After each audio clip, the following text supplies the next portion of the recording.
Ang susunod na programa ay rated G. Ito ay pwede sa lahat ng manonood. Ang susunod na programa ay rated G. Ito ay pwede sa lahat ng manonood.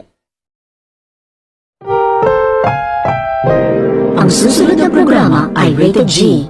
Ito ay pwede sa lahat ng manonood. Ang susunod na programa ay rated G. Ito ay pwede sa lahat ng manonood.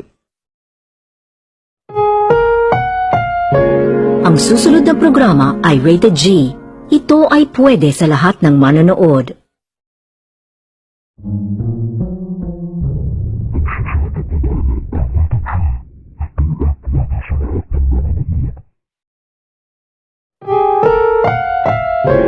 Ang susunod na programa ay rated G.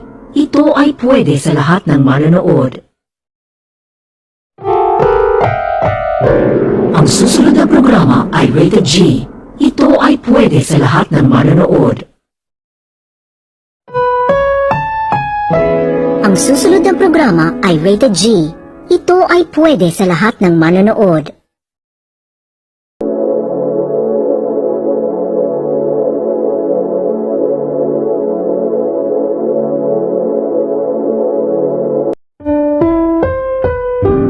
Ang susunod na programa ay rated G.